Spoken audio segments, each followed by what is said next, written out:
Dundee United have pumped said Alkmaar. Well, when I say pumped, it's 1-0, but Glenn Middleton was the difference maker. When I say a difference maker, Dundee United were just superior.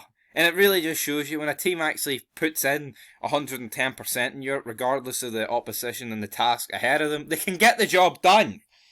And Dundee United did. By far the hardest tie out of the 3 games so far. Yeah, the hardest tie out of the Scottish fixtures in Europe this season.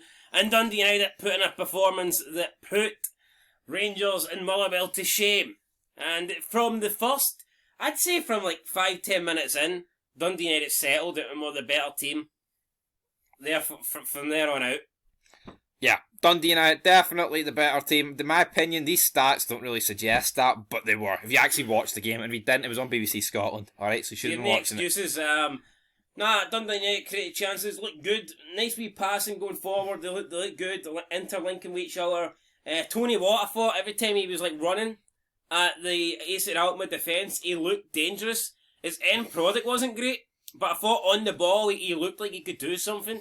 Stephen Fletcher was kind of playing as like the target man, the physical man. He was okay. He done a good job of trying to hold the ball up and bring the other players into play. And I guess he done alright as a front target man. Levette played really well. I thought defensively, Dundee United were really good. Don't think anybody really put a foot wrong. Goalie was good. Didn't miss Seaghurst. He couldn't really pass the ball. His distribution was pish, but distribution first half was shocking. Called upon, he was there. Sabald, I thought was good first half, and he had the best chance of the first half. Lovely first touch, took the ball away from the Alkmaar defender, and he got a shot away that was right at the goalkeeper. And it's just unfortunate that the goalkeeper wasn't called John McLaughlin, or he probably would have gave Dundee United a 1-0 lead in the first half. Yes, he would have, but they didn't, man. It was a straightforward save here, unless your name is big, John McLaughlin. But going into half time, you're thinking Dundee United, some lovely bits of play. I mean, there was also times where there was an instance where the guy ran out of play. He just let it go out, and he should have kept it in.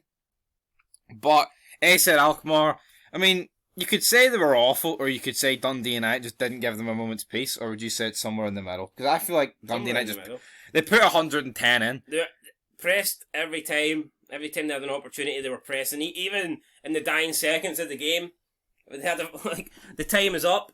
Alkmaar have a throw-in their corner flag, and you've got about 4 Dundee United players rushing up to the corner flag to apply pressure.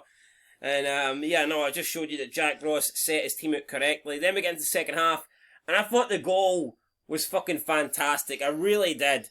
Middleton and McGrath linking up with each other. Middleton did a bit of skill, got through, plays it to McGrath. McGrath played it back to Middleton, who nice 1-2.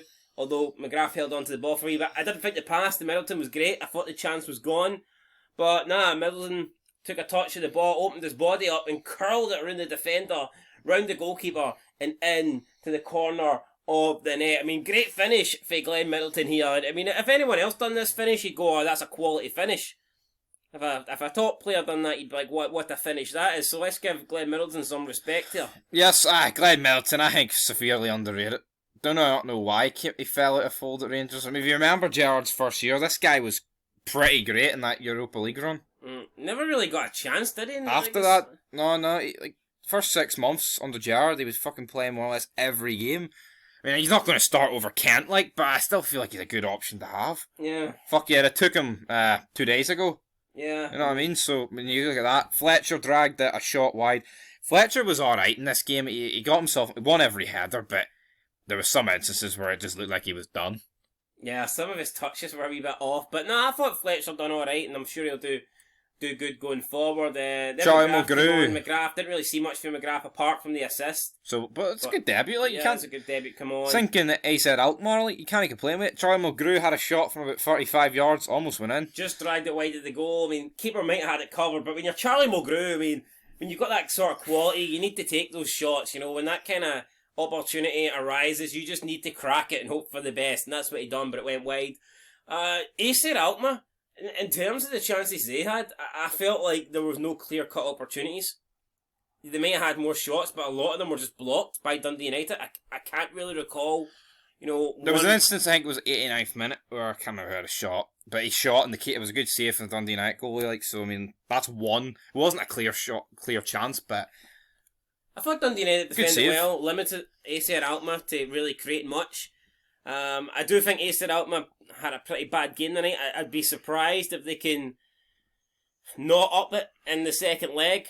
And this might sound strange, but I actually think Dundee United should have tried to take advantage of the way they played tonight, and I think they should have been looking to get a second goal in this tie. 1-0 win is great for Dundee United, great for Scottish football, but let's be real, if Acer Alkmaar turn up in Holland, that 1-0 lead could be wiped out, in the opening 10 minutes, so...